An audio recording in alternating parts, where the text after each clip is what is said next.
जब लग गुरु मिले न साचा, तब लग गुरु करो 10 पांचा। क्या गुरु बदल सकते हैं? क्या गुरु बदलने से पाप लगता है? अध्यात्म के इस मैदान में आखिर सही गुरु कौन है? गीता जी में वर्णित तत्वदर्शी संत कौन है? इन सभी प्रश्नों के उत्तर जानने के लिए अवश्य सुनिए जगत गुरु तत्वदर्शी संत रामपाल जी महाराज के मंगल प्रवचन। सतगुरुदेव की जय। बंदी छोड़ कबीर परमेश्वर जी की जय। बंदी छोड़ गरीबदास जी महाराज जी की जय। स्वामी रामदेवानंद जी गुरु महाराज जी की जय हो।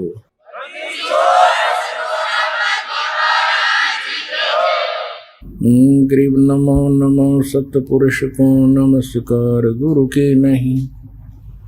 सुर नर मुनि जन साधुआं संतों सर्वस दी नहीं। सतगुरु साहेब संत सब डंडो तम प्रणाम। आगे पीछे मध्य हुए तिनको जा कुर्बान। नराकार निर्विषम काल जाल भय भंजनम। निर्लेपम निज निर्गुणम अकल अनुपवेशोन्दनम। सोहम सुरति समाप्तम सकल समाना निर्तल। उज्ज्वल हिरंबर हरदमम बेपरवाह अथाह है। वार पार नहीं मध्यतम। गरीब जो सुमर सिद्ध होई। गणनायक गलता ना करो अनुग्रह सोई। पारस पद परवाना।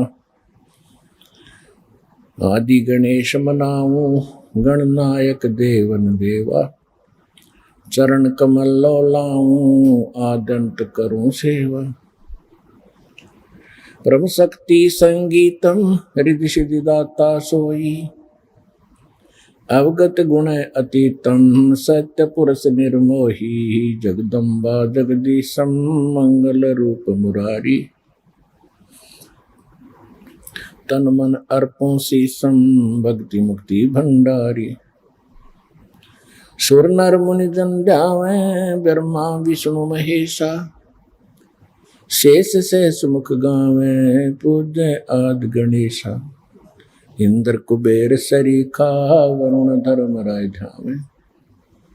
समर्थ जीवन जी का मन इच्छा फल पावे।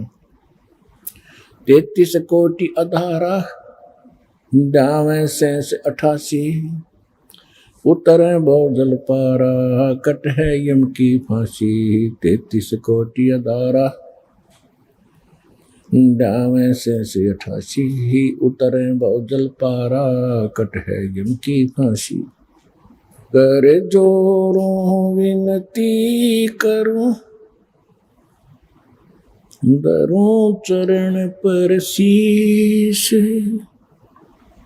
गुरु जी राम देवानंद जी महाराज ने दियो नाम बख्शीश।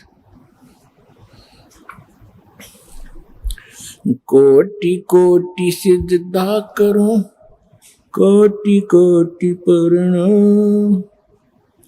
चरण कमल में राखियो मैं बंदी जान गुलाम। कुत्ता हूँ गुरुदेव का रामपाल दास का नाम। गले प्रेम की जेवड़ी जाखें चो वहाँ जाऊं। तो करो तो हो बाबड़ो।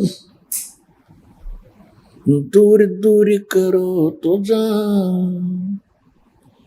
जो राखो तो ही रहूं। जो देवो सो खाऊं। परम पिता परमात्मा पूर्ण ब्रह्म सर्व सृष्टि के रचने वाले कबीर परमेश्वर जी की असीम रजा से आप उस परमात्मा की चंद पुण्यात्माएं परमेश्वर की महिमा सुनने के लिए उन्हीं की कृपा से आज सत्संग के अंदर उपस्थित हुए। धन्य है आपके पूर्व जन्म के शुभ संस्कार, जिनके परिणाम स्वरूप आप सत्संग में विराजमान हुए। धन्य है आपके माता पिता, जिनसे आपको ऐसे शुभ समय में मानव शरीर प्राप्त हुआ। अब सत्संग के अंदर आने से प्राणी को ज्ञान होता है कि मानव शरीर किस लिए प्राप्त हुआ था। क्योंकि जब ये बालक रूप में आत्मा संसार के अंदर माँ के गर्भ से आता है, उस समय इस काल भगवान की व्यवस्था से त्रिगुणमयी माया के प्रभाव से रजगुण ब्रह्मा जी, सतगुण विष्णु जी, तमगुण शिव जी, ये मिलकर के एक त्रिगुणमयी माया कहलाती है। इसके कुप्रभाव से हम अचेत हो जाते हैं। हम अपने पूर्व जन्म की सब बातें भूल जाते हैं। फिर हम जिस भी समाज में जन्म लेते हैं, जिस भी धर्म में हम जन्म लेते हैं, जिस भी कंट्री में, देश में या प्रदेश में हम जन्म लेते हैं, हम फिर उन्हीं परंपराओं से रंग दिए जाते हैं नए सिरे से। फिर हमें वही भाषा अच्छी लगती है, वही कल्चर अच्छा लगता है, वही ज्ञान अच्छा लगता है, वही भगवान अच्छा लगता है। फिर हम धीरे धीरे सियाने होते हैं, बड़े होते हैं, अब तो एजुकेटेड भी हो गए हैं, शिक्षित भी हो गए। जब हम सत्संग सुनने के लिए कहीं भी साधु संतों के पास जाते रहे या कोई धार्मिक ग्रंथ हमने पढ़े, सभी अपने अपने भगवानों को पूज रहे होते हैं, फिर भी कहते हैं परमात्मा एक है, कुल का मालिक एक है। तो फिर हम असमंजस में पड़ जाते रहे कि कुल का मालिक एक है तो वो वही है जिसको हम पूज रहे हैं। जो भी जिस धर्म से संबंधित प्राणी है, वो जिस भी देव को पूजता है, उसकी इस भगवान रूप में उसको पूजता है, तो ये समझ बैठता है कि यही है वो कुल का मालिक। तो पुण्यात्माओं, सत्संग में आने से आपको ज्ञान होता है कि भगवान कौन है, जिसको हम कुल मालिक कहते थे वो कौन है, उसका नाम क्या है। सत्संग तो आप पहले भी सुनते थे, आजकल परमात्मा ने विशेष रजा बख्श रखी है। एक ये टीवी चैनल बना रखे हैं और इसके ऊपर दुनिया भर के संतों के सत्संग भी चला रखे हैं। सत्संग आप पहले भी सुनते थे, लेकिन कोई निर्णय आपके समक्ष नहीं था कि हु इज कंप्लीट गॉड। कोई किसी इष्ट की पूजा कर रहा था, फिर भी कहता था परमात्मा कोई अन्य है, वो निराकार है, केवल प्रकाश दिखाई देता। और अंत में परमात्मा की उपलब्धि यही होती है कि उसमें जाके भक्त आत्मा परमात्मा में उस प्रकाश के अंदर समा जाती है, उसी का रूप हो जाती है, अलग से अस्तित्व नहीं रहता। ये सत्संग नहीं था, ये बकवाद थी, ये अध्यात्म ज्ञानहीन पुरुषों के बनाए हुए लोक वेद दंत कथाएं थी। सत्संग अगर सुनने को मिल जाता तो ये ज्ञान होता जो दास आज आपको भगवान कबीर जी का दिया हुआ सुना रहा है।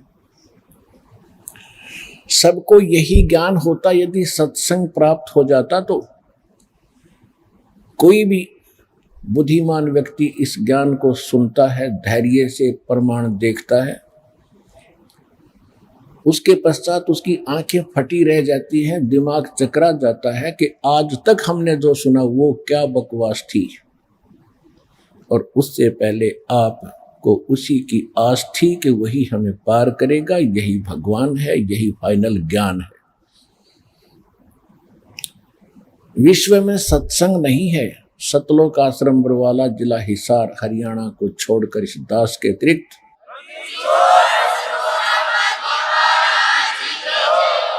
पूरे विश्व में कोई सत्संग करने वाला नहीं है। लोकवेद दंत कथा केवल अपनी मन गढ़ंत कहानियां बनाकर दुनिया को रिझाने वाले इस संत पद को प्राप्त वो नकली डुप्लीकेट संत हैं, जिनके पास न कोई ज्ञान है न कोई भक्ति का समाधान है। सत्संग परमात्मा ही कर सकता है, क्योंकि सत्संग उसको कहते हैं जो केवल सत्य पर आधारित हो, और सत्य भगवान के बिना कोई बता नहीं सकता। ब्रह्मा विष्णु महेश जी को हम सुप्रीम माना करते थे। इनकी अब जीवनी पढ़ने से पता लगा पुराणों से कि ये जन्म मृत्यु के अंदर हैं, इनकी जन्म मृत्यु होती है। ये सुप्रीम गॉड नहीं है, ये कंप्लीट गॉड नहीं है, पूर्ण परमात्मा नहीं है, सबके सृजनहार नहीं है। इनके भी माता पिता है, और जो ज्ञान हमें प्राप्त था पुराणों का वो ब्रह्मा जी का दिया हुआ था। तो ब्रह्मा जी भी जन्म मृत्यु के अंदर हैं, और पुराण के अंदर देवी पुराण में 3रे स्कंद में जिसमें नारद जी से व्यास जी ने पूछा कि हे मुनि जी, आप तो ब्रह्मा जी के पुत्र हैं और ब्रह्मा जी पूर्ण विद्वान हैं, आप कृपा मुझे सृष्टि की उत्पत्ति की जानकारी दीजिए, और इस सृष्टि में कौन पूज्य देव है वो बताइए।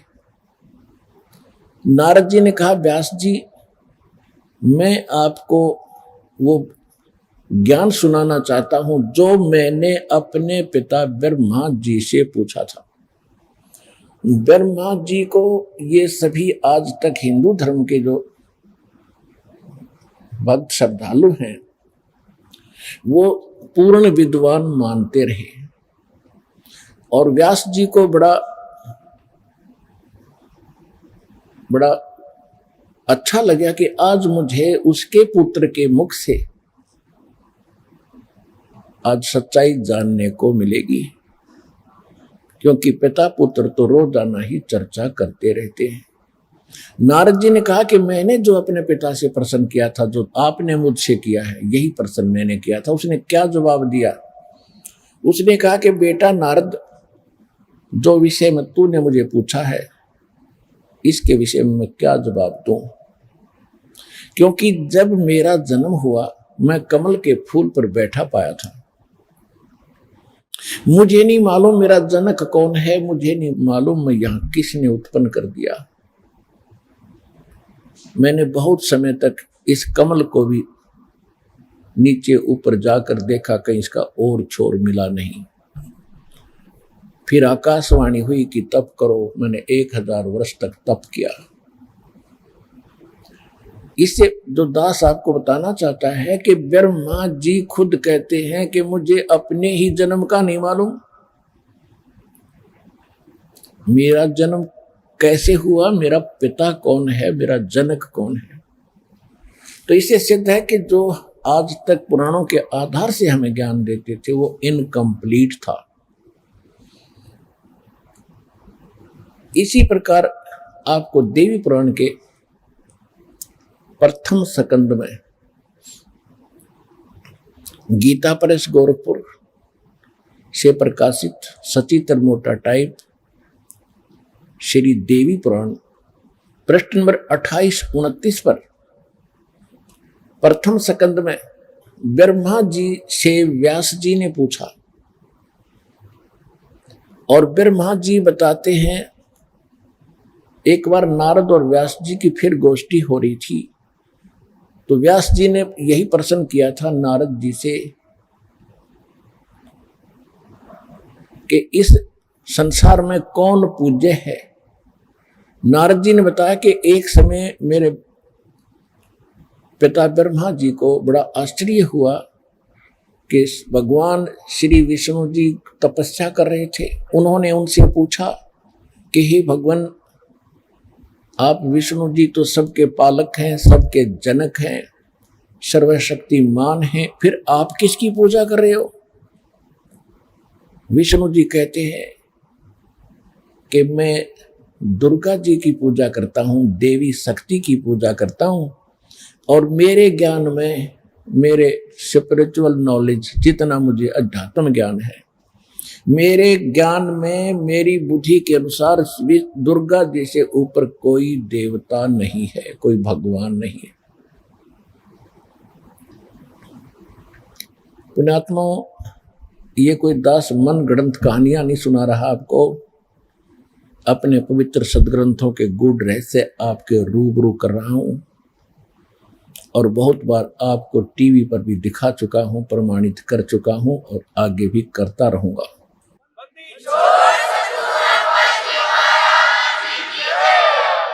क्योंकि ये एक ऐसा स्कूल है, विद्यालय है, जिसमें प्रथम कक्षा के बच्चे भी आते हैं, जिन्होंने आज ही उपदेश दीक्षा ली है, प्रवेश पाया है। किसी ने 2 वर्ष हो गए हैं, किसी ने 6 महीने हुए हैं, किसी ने 10 वर्ष हो गए हैं, लेकिन सत्संग की आवश्यकता सभी को होती है। जैसे सुबह खाना खाते हैं, बूढ़े भी खाते हैं, जवान भी खाते हैं, बालक भी खाते हैं, और शाम को भी भूख लगती है तो वो स्वस्थ हैं। अन्यथा कोई रोगग्रस्त हो चुके हैं जो सुबह खाने के बाद शाम को भूख नहीं लगती। रोटी वही होती है, सब्जी में फेर बदल थोड़ा बहुत हो सकता है। इसी प्रकार सत्संग वचन वही होते हैं, ये आत्मा की खुराक है, आहार है, और ये बच्चों को भी आवश्यकता है। बच्चे मीन जिन्होंने आज जन्म लिया है, आज दीक्षा ली है, और जवान जो जिन सतनाम सार नाम मिल गया, और बूढ़े कौन, जिनको सार नाम प्राप्त हो चुका है, उनको अंतिम स्टेज पर पहुंच चुके हैं, और जवान जिनको सतनाम प्राप्त हो गया है। तो इन सभी को आखिरी सांस तक इस सत्संग की आवश्यकता होती है। तो कहने का भाव ये है दास का कि फिर विष्णु जी कहते मैं दुर्गा जी से ऊपर कोई भगवान के बारे में जानता ही नहीं, ये सुप्रीम पावर है, सबकी मालिक है, सबकी जनक है। देवी पुराण में ही 7वें स्कंद में, इसी गीता प्रेस गोरखपुर से प्रकाशित सचित्र मोटा टाइप देवी पुराण के 562 पृष्ठ पर 7वें स्कंद में हिमालय राजा को ज्ञान देते समय दुर्गा जी क्या कहती है? दुर्गा जी कहती है कि राजन, अब तुझे ब्रह्म की जानकारी देती हूं, यही सुप्रीम पावर है, यही सबका मालिक है, यही सबको पूज्य है, इसका ओम नाम है। ओम नाम का जाप करो, ओम नाम के जाप से आप ब्रह्म को प्राप्त कर जाओगे। वो ब्रह्म लोक में रहता है। अब इससे श्री दुर्गा जी के ज्ञान का भी आपको पता लग गया कि वो क्या ज्ञान बांट रही है मानव समाज को, और इससे आपको विष्णु जी के ज्ञान के सत्र का पता लग गया कि वो कहते हैं दुर्गा जी से ऊपर कोई भगवान नहीं। दुर्गा जी कहती मेरी पूजा भी त्याग के और उस एकमात्र उस ब्रह्म की पूजा करो, उसका ओम नाम है। ओम नाम के जाप से उसको पा जाओगे, ब्रह्म लोक में रहता है। श्रीमद् भगवत गीता देखो, सदग्रंथ सभी अच्छे हैं। जैसे प्राइमरी यानी 5वीं कक्षा तक के भी किताबें जो बुक हैं, जो कायदे हैं, ABCD के जो बुक हैं, वो भी बुक है। और फिर 10वीं तक की जो किताबें हैं वो भी बुक है, वो भी सिलेबस है। उसके आगे फिर और जो अन्य सिलेबस है, ऊपर की पढ़ाई भिन्न हो जाती है, लेकिन उनका सहयोग साथ रहता। जो ABC हमने सीखी है, जो क ख हमने सीखे हैं, इसी प्रकार जो पुराण है, ये जो सिलेबस है, ये 5वीं कक्षा तक का समझो। और वेद जो है आगे जो वेद है वो समझो मैट्रिक 10वीं तक का सिलेबस है। उसके बाद फिर सूक्ष्म वेद है जो गॉड गिवन है, परमात्मा ने स्वयं अपने मुख कमल से यहाँ आकर बोला है, वो सत्संग है। उसको तत्व ज्ञान कहते हैं, उसको सूक्ष्म वेद कहते हैं, उसको सत्य ज्ञान कहते हैं, उसको सत्संग कहते हैं। उसके अंदर जो है वो कंप्लीट पढ़ाई है। उसके अंदर एक खासियत और है कि उसमें यही सभी 18 पुराण जितने भी उपनिषद उस समय तक बन चुके थे, जिस समय परमात्मा ने आके सूक्ष्म वेद को पुनः हमें बताया। सन 1398 के बाद 5 वर्ष की आयु में परमात्मा ने, यानी सन 1405 में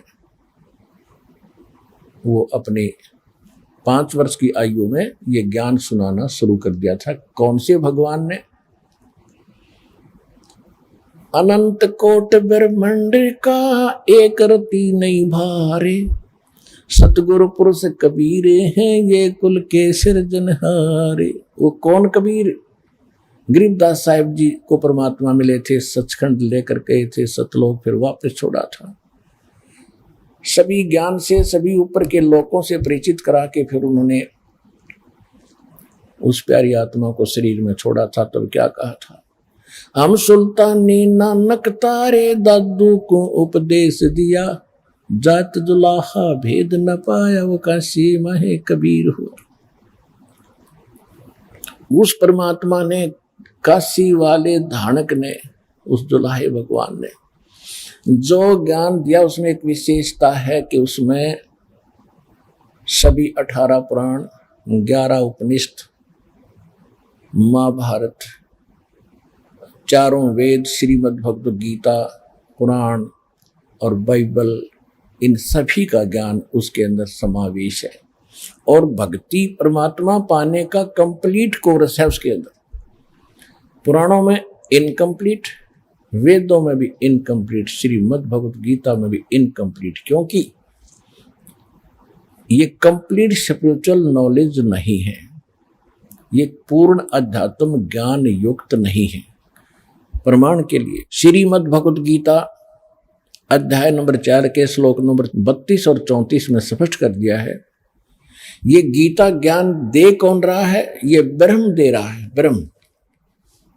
इसमें स्पष्ट कर दिया है कि परमात्मा स्वयं अपने मुख कमल से आकर, वो पूर्ण परमात्मा, सारी सृष्टि का रचनहार सच्चिदानंद घन ब्रह्म, अपने मुख कमल से जो यहां प्रकट होकर ज्ञान बोलता है, वो सच्चिदानंद घन ब्रह्म की वाणी होती है। उसको तत्व ज्ञान सूक्ष्म वेद कहते हैं। वो सत्संग रियल है, सत्य है, अन्य झूठे सत्संग है उसके अतिरिक्त।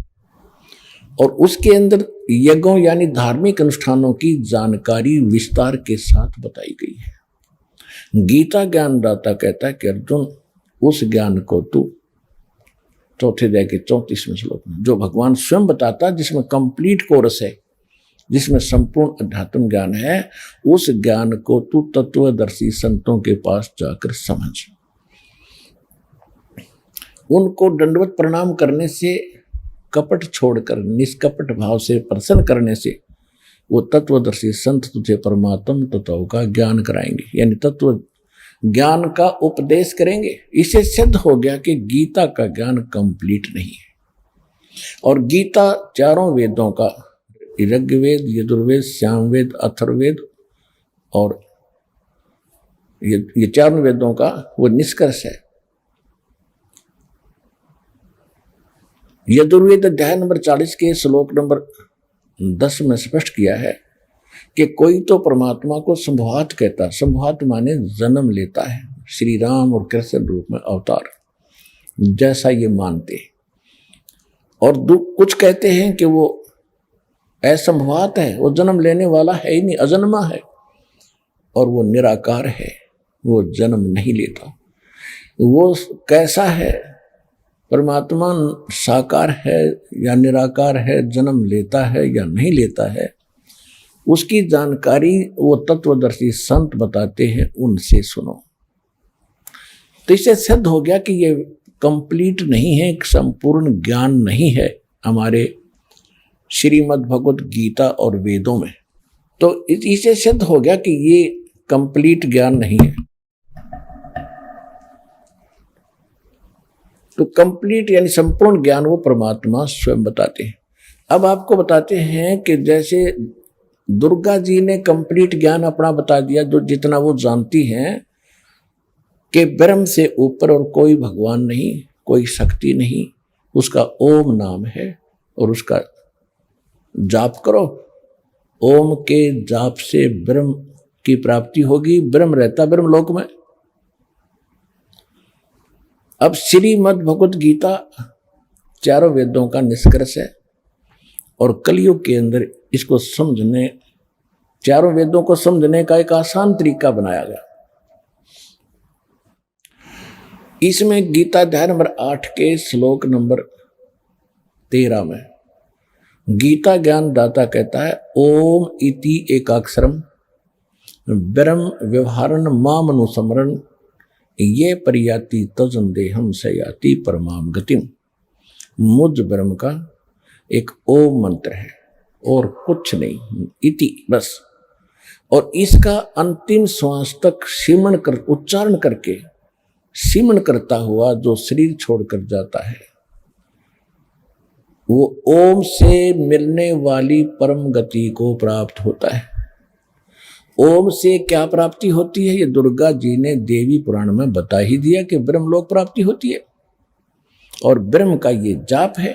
और ये गीता ज्ञानदाता खुद कहता, श्री कृष्ण जी में प्रवेश करके ये बोल रहा है, जो ब्रह्मा विष्णु महेश के पिताजी हैं।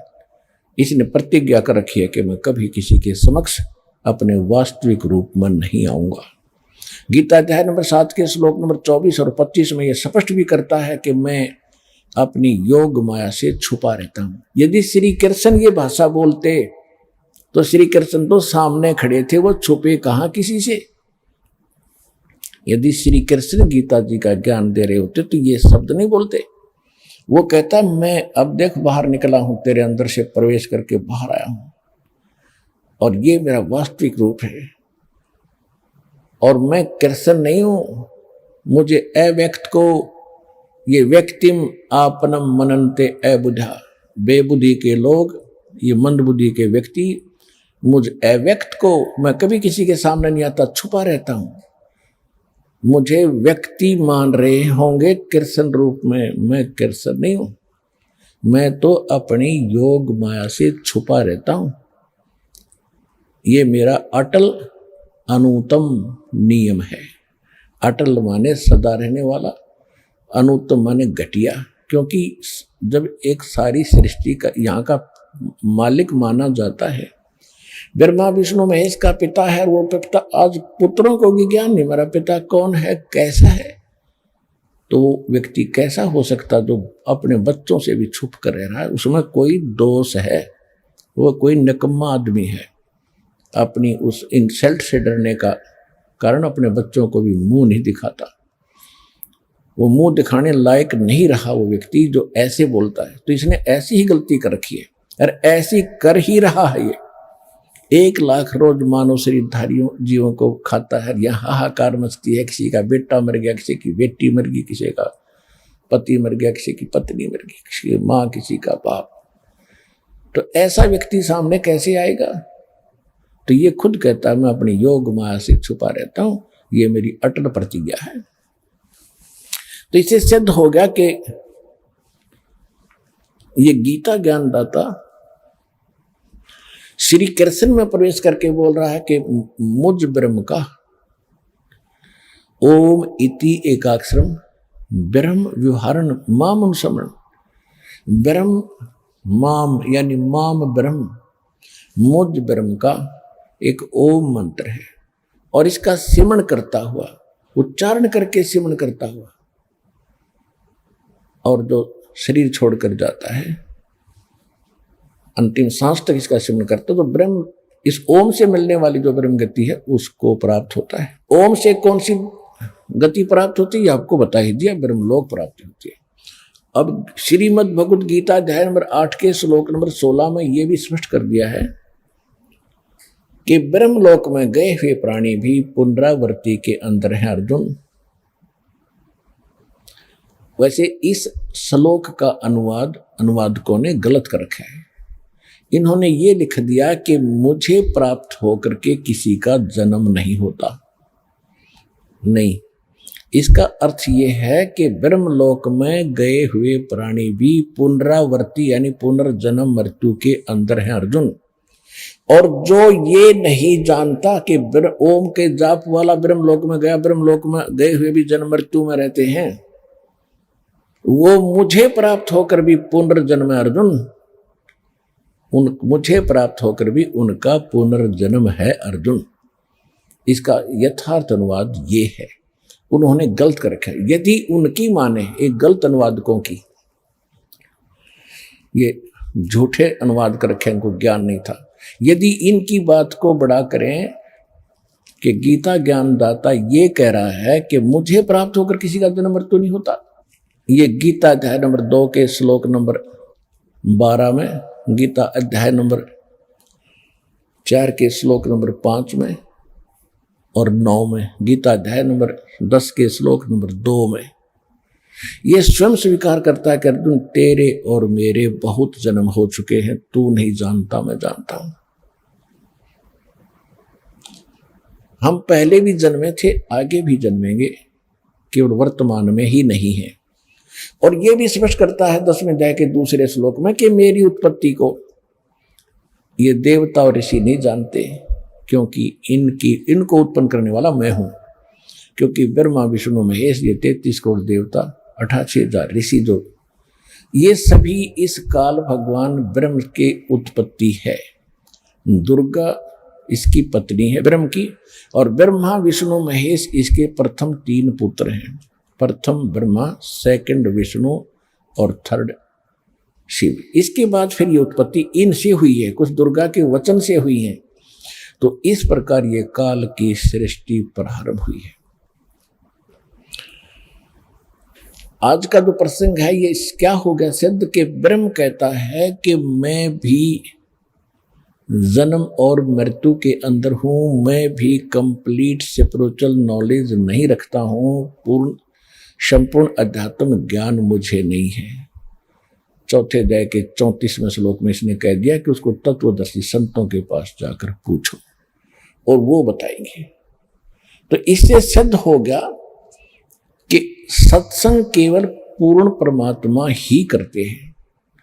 उन्होंने आज से 600 वर्ष पहले इस कलयुग में आके सत्संग किया था।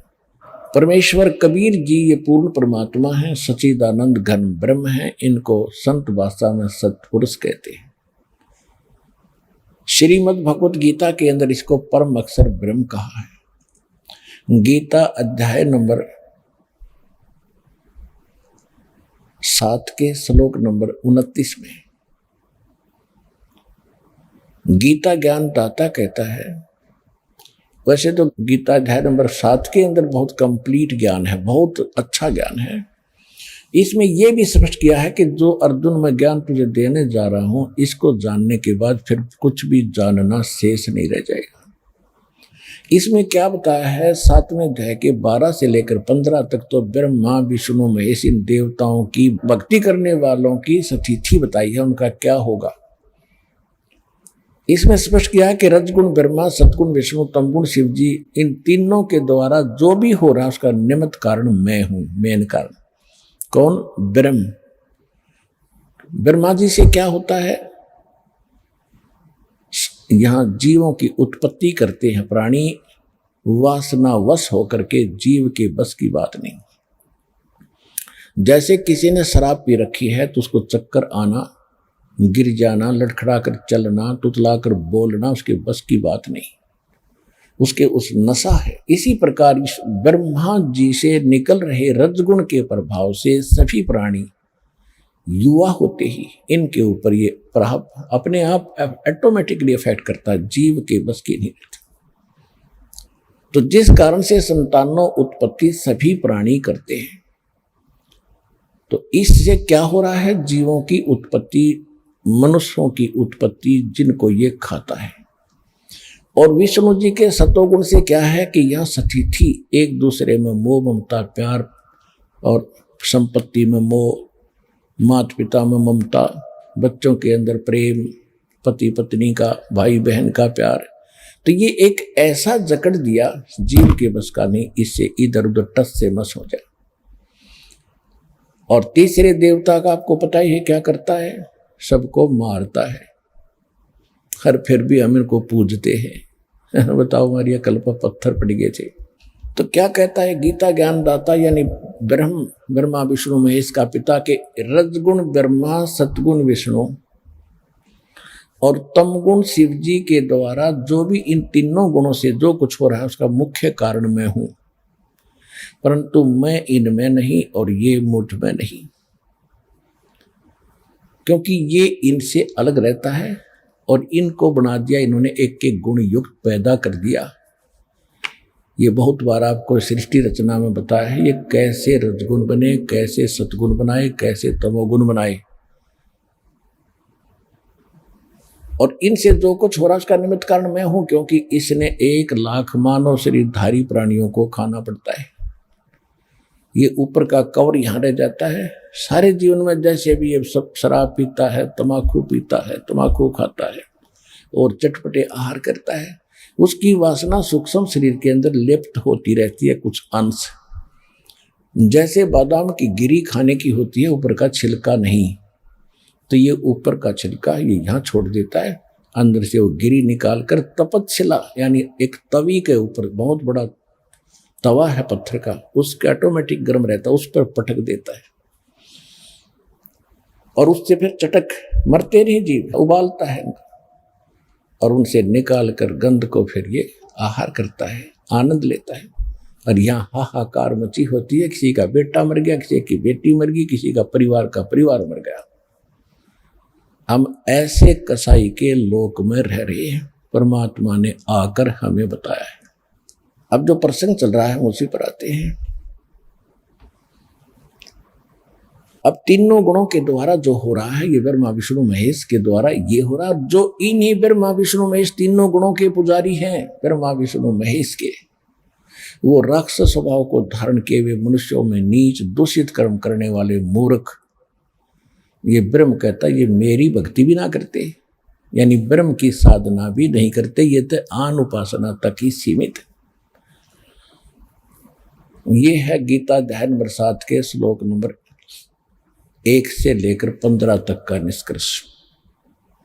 वैसे तो 12 से 15 का है, लेकिन 1 से 2, 3, 4 में इसने सब स्पष्ट बता दिया है कि अब जो मैं ज्ञान तुझे आज दे रहा हूं 7वें अध्याय में, इसको जानने के बाद फिर कुछ भी जानना शेष नहीं रहेगा अर्जुन। इसमें यह भी स्पष्ट कर दिया कि बलवानों का बल और बुद्धिमानों की बुद्धि मैं ही हूं। 7वें अध्याय के 6, 7, 8, 9 श्लोक में जब चाहे इनका रिमोट ऑन कर देता हूं, जब चाहे इनकी बुद्धि बंद कर देता हूं। जैसे उदाहरण के लिए जब सीता जी का अपहरण कर लिया रावण ने, रामचंद्र जी को पता नहीं मेरी पत्नी ने कौन उठा ले गया, और त्रिलोकी नाथ को आवे। उधर से जब पार्वती जी ने देखा आसमान से शिव जी के साथ बैठे कि हे भगवान ये आदमी क्यों रो रहा, डकरा डकरा के वृक्षों से लिपट लिपट के, तो श्री शंकर भगवान ने कहा कि इंसान नहीं है, ये विष्णु भगवान के हैं स्वयं, इनकी पत्नी गुम हो गई है इसलिए रो रहे हैं, सीता गुम हो गई है। तो पार्वती को शंका हुई कि भगवान और रोए क्यों? तो पार्वती जी ने कहा कि मैं परीक्षा लूंगी, सीता रूप धारूंगी, इसके सामने जाऊंगी, अगर मुझे पहचान लेंगे कि मैं पार्वती हूं, सीता नहीं हूं, तो मैं भगवान मान लूंगी, आपकी बात को मैं सत्य मानूंगी। तो भगवान शिव ने कहा कि ऐसी गलती मत कर देना, यदि तूने सीता रूप बना लिया तो मेरे लिए पत्नी रूप में स्वीकार्य नहीं रहेगी, क्योंकि वो मेरे बड़े भाई की पत्नी है और बड़े भाई की पत्नी मां के तुल्य होती है, तो मेरी मां बन जाएगी। उस समय तो पार्वती जी ने कहा कि ठीक है जी, मैं ऐसा नहीं करूंगी। जब भी आंख में चौनी देकर भगवान शिव जी इधर उधर गए, सीता रूप बनाया, श्री राम के सामने खड़ी होगी। अब वहां काल ने उस अपने पुत्र विष्णु की बुद्धि ऑन कर दी राम की, और कहा कि हे दक्ष की बेटी माया, आप यहां किस लिए आई? भगवान शिव कहाँ रह गए, कहाँ छोड़े आई? तो बड़ी शर्मिंदा हुई पार्वती जी और कहा सचमुच भगवान शंकर आपको ठीक ही प्रणाम कर रहे थे, क्योंकि भगवान शिव ने जब ऊपर से प्रणाम किया तो पार्वती देख रही थी कि ये, क्योंकि पार्वती जी तो उसी को भगवान मान रही थी। हमारी यही स्थिति है, हम जिसकी पूजा करते हैं हम उसी को भगवान मान बैठे, उसके ऊपर मानते ही नहीं। तो पार्वती जी को यह भ्रम था कि महादेव जी के ऊपर कोई परमात्मा हो ही नहीं सकता, ये किसको प्रणाम कर रहे हैं। इस शंका का उसने समाधान करने के लिए ये ड्रामा कराया था। तो श्री रामचंद्र जी ने जब तो पहचान लिया कि तुम तो दक्ष की बेटी हो, भगवान शिव को कहाँ छोड़ आई। अपनी पत्नी का पता नहीं उसने कौन उठा ले गया, उसको खोजते पर रहे जैसे किसी की गाय गुम हो जाया करे, कोई तो पूर्व में गया खोजने, कोई पश्चिम में, हनुमान जी को पता लग गया तो संदेशा ले आई जब आप सीता पाई। तो इससे सिद्ध हो गया कि कहता कि बुद्धिमानों की बुद्धि मेरे हाथ में है, मेरे कंट्रोल में है, जब चाहे इनको ऑफ कर दूं, जब चाहे ऑन कर दूं। और जिस समय महाभारत का युद्ध इसने करवाया, अर्जुन मना करता था मैं लड़ूंगा नहीं, भीख मांग कर खा लूंगा, भगवान ये पाप नहीं करना चाहते, ऐसे राज के आग लगे। लेकिन उस समय काल श्री कृष्ण में प्रवेश करके उसको इतना डरा धमका दिया, सब भयंकर रूप दिखा दिया, ज्ञान का बहाना करके इधर उधर की अटपट करके उसने नाश करवा ही दिया। और उसमें अर्जुन के अंदर प्रवेश करके उसने ना जाने कितने मार डाले, उसमें ताकत दे दी। और जिसमें श्री कृष्ण जी का पूरा कुल नाश हो गया था, दुर्वासा जी के श्राप से 56 करोड़ यादव आपस में कट कर मर गए थे, कोई शेष नहीं बचा था। श्री कृष्ण जी भी को एक शिकारी ने विषाक्त तीर से मार दिया था। उसमें अर्जुन वहां की औरतों को लेकर इंद्रप्रस्थ आ रहा था। उसके पास वही धनुष था जिसको महाभारत में प्रयोग किया करता था, एक का मारा था 20 में से निकल जाता था, वही धनुष की उसके पास था। जंगली लोगों ने आके उनको घेर लिया, अर्जुन को पीटा, बहुत सी औरतों को उठा ले गए, उनके गहने तोड़ ले गए, और वो योद्धा अर्जुन खड़ा खड़ा कांप रहा है, धनुष उठाने की चेष्टा करता, धनुष नहीं उठ रहा है। तो बाद में रोता है कि इस कृष्ण जी ने हमारे साथ धोखा ही धोखा किया। जब मुझसे युद्ध करवाना था तब तो मुझे बल दे दिया, मैंने लाखों लोगों का कत्लेआम कर दिया इस तीर के साथ, इसी धनुष के द्वारा। और आज ये मेरे से उठ नहीं रहा, इसने मेरी सारी शक्ति छीन ली। ये बड़ा छलिया और कपटी आदमी था, ये नेक व्यक्ति नहीं था। तो यहां परमात्मा कहते तुमने इस बीमारी की जड़ का नहीं पता। श्री कृष्ण बुरा नहीं था, श्री कृष्ण छलिया नहीं था।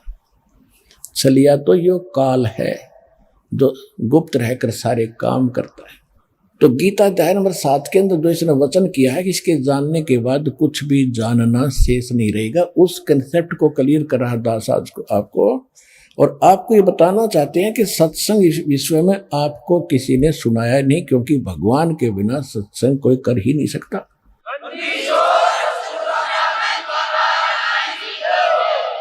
और भगवान 600 वर्ष पहले सत्संग करके गए थे और वो लिपिबद्ध हो गया था, वो सूक्ष्म वेद सच्चिदानंद घन ब्रह्म की वाणी, कबीर वाणी। और उस ज्ञान को आज अपने दास को बुद्धि दी है, जो दास समझ सके उस भगवान के गूढ़ रहस्यों को दिए हुए उसके ज्ञान को।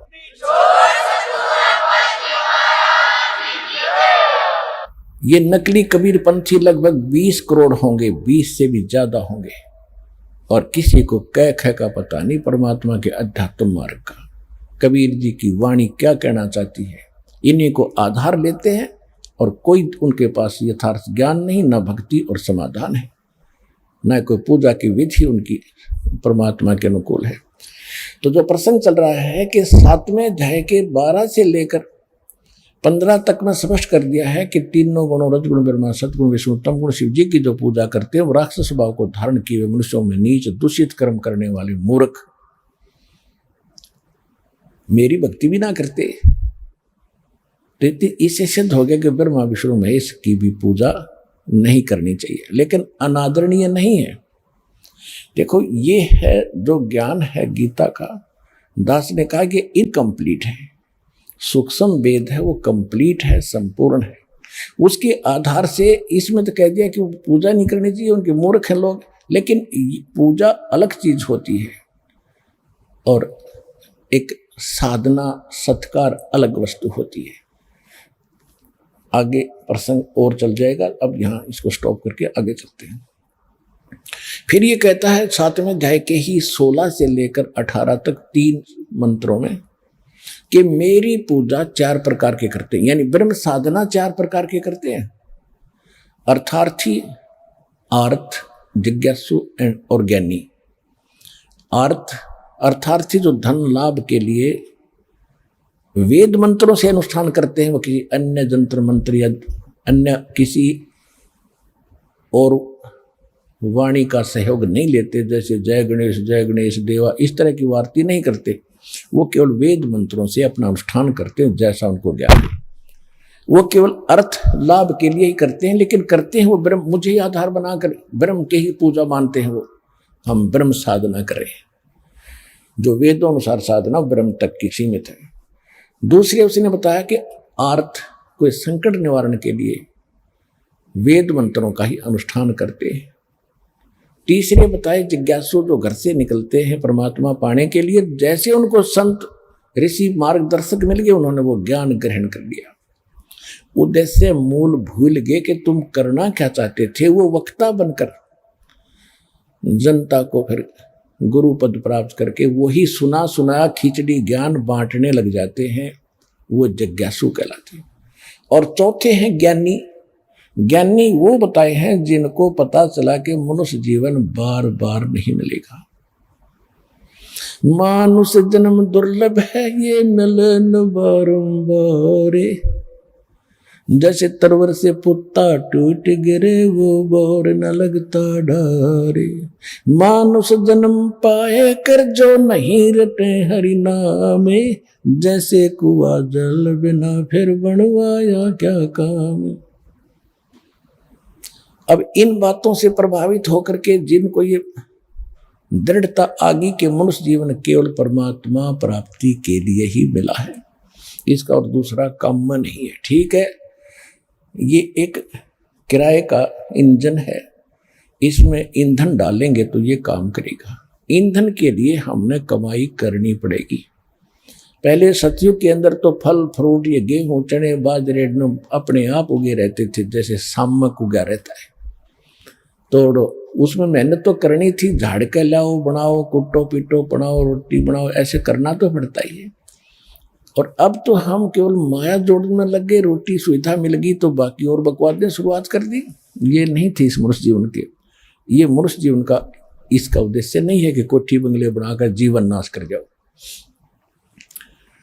पुराने इतिहास देखो, हमारे भारतवर्ष में ऋषि भी झोंपड़ियों में रहते थे, जो भगवान पाने के लिए घर से निकले थे। और हमारे दादे परदादे कच्चे मकान बनाकर झोपड़ियों में रहा करते थे और कितने शांत थे, सुख में जीवन जीते थे।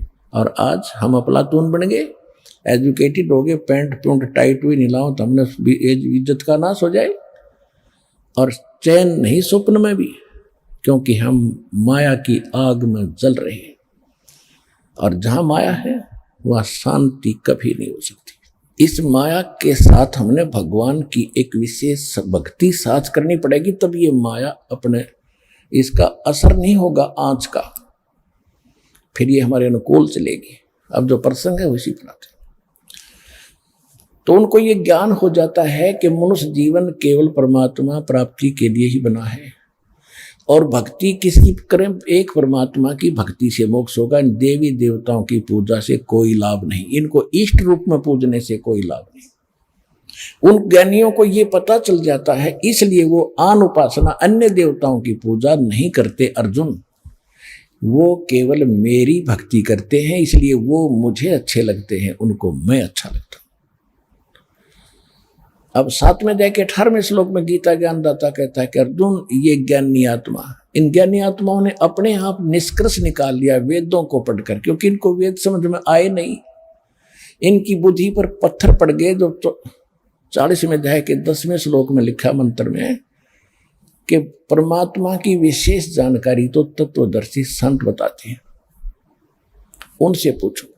और वेद में शाम वेद के 822 नंबर मंत्र में यह भी स्पष्ट किया हुआ है कि वो 3 मंत्र के जाप से भगवान की प्राप्ति होती है, और उसको तत्वदर्शी संत बताते हैं। यजुर्वेद अध्याय 40 के मंत्र 10 में स्पष्ट कर दिया।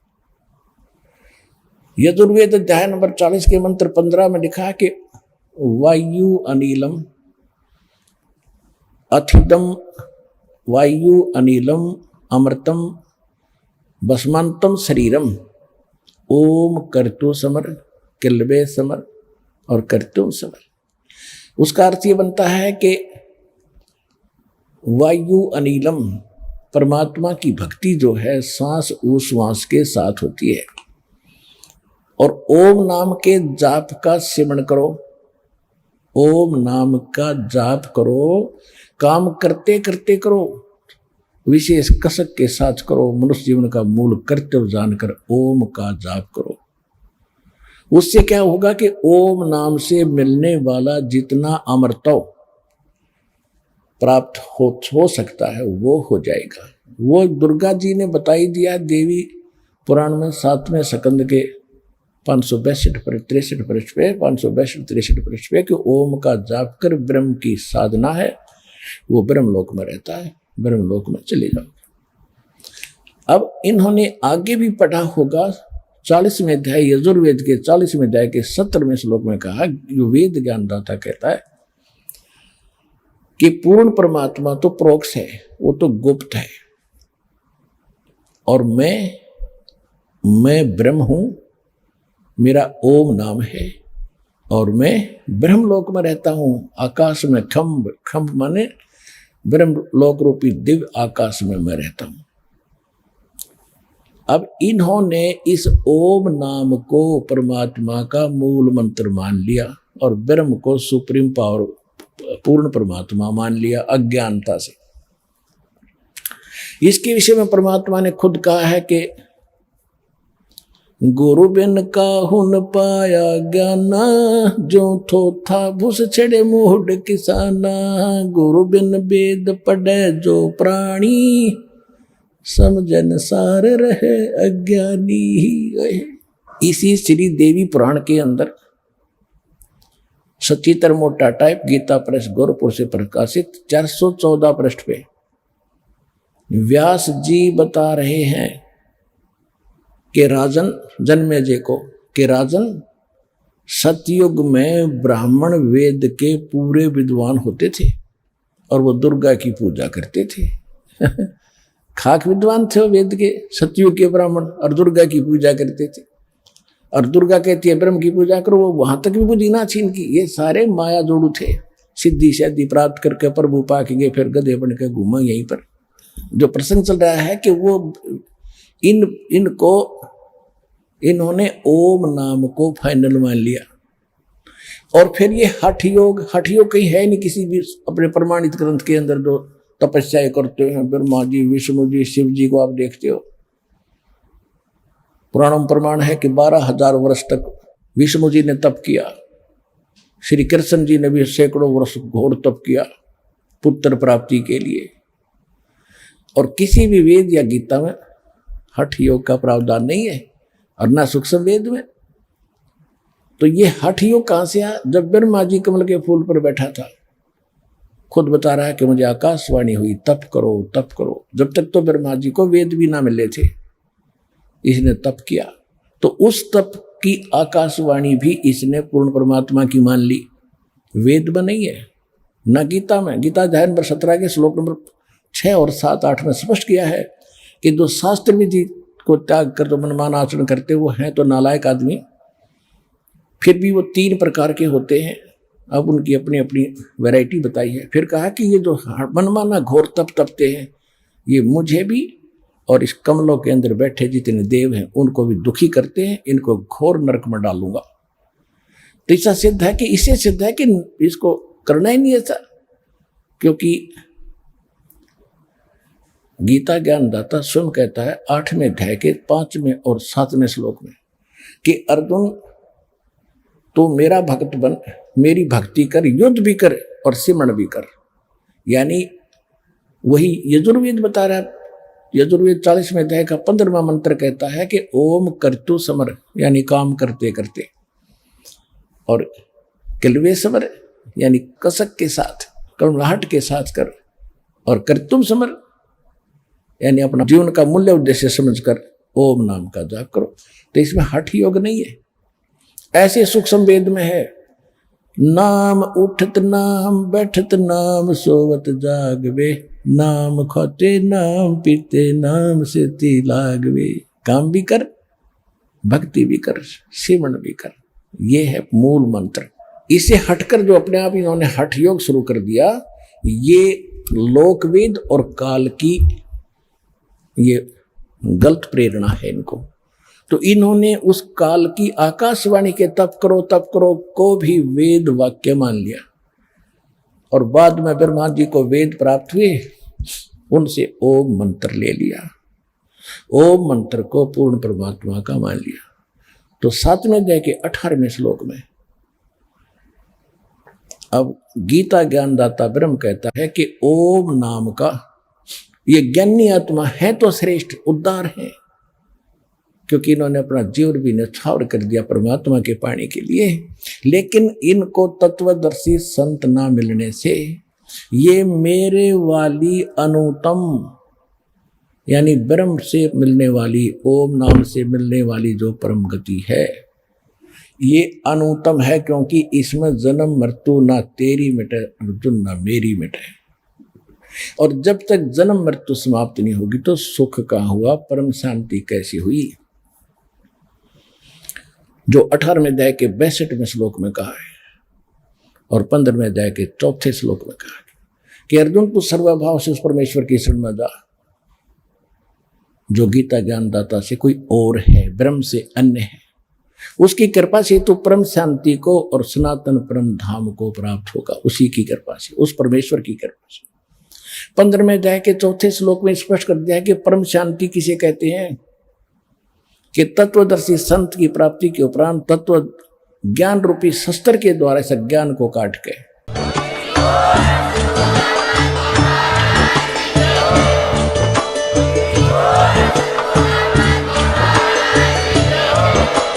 आप सुन रहे थे जगत गुरु तत्वदर्शी संत रामपाल जी महाराज जी के मंगल प्रवचन। अधिक जानकारी के लिए विजिट कीजिए हमारी वेबसाइट www.jagatgururampalji.org। संत रामपाल जी महाराज जी के शुभ आशीर्वाद से पूरे विश्व भर में 500 से भी ज्यादा नाम दीक्षा केंद्र हैं, जिन पर संत रामपाल जी महाराज जी द्वारा ऑनलाइन निशुल्क नाम दीक्षा दी जा रही है। अपने नजदीकी नाम दीक्षा केंद्र का पता करने के लिए संपर्क करें 8222880541।